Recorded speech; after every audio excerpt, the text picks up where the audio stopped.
Sir ఇప్పుడు portfolio constructions అనేది చాలా కీ రోల్ ప్లే చేస్తది. సో, మనం పోర్ట్‌ఫోలియో కన్‌స్ట్రక్షన్‌లో చేసేటప్పుడు ఎలాంటి జాగ్రత్తలు తీసుకోవాలి?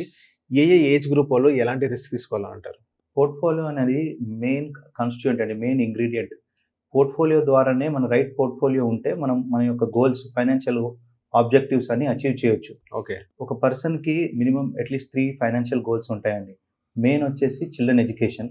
ఓకే. రెండోదొచ్చేసి ప్రాపర్టీ పర్చేస్ చేసుకోవడం, home construction or buying a flat.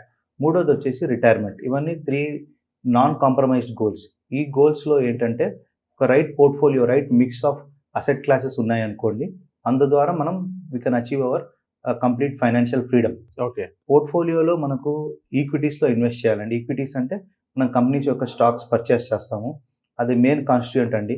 రెండోదొచ్చేసి కొంచెం government bonds, government backed securities అంటారు. అలాంటి వాటిలో ఫిక్స్డ్ ఇన్‌కమ్ ఇన్‌స్ట్రుమెంట్స్‌లో ఇన్వెస్ట్ చేయాలి. ఓకే. మూడోదొచ్చేసి కొంచెం బ్యాంక్ ఎఫ్‌డీలో కూడా ఇన్వెస్ట్ చేయాలండి. నాలుగోదొచ్చేసి like assets, like gold, commodities ఇలాంటి వాటిలో ఇన్వెస్ట్ చేయడంతోని మన ఓవరాల్ పోర్ట్‌ఫోలియో బ్యాలెన్స్డ్‌గా ఉంటది.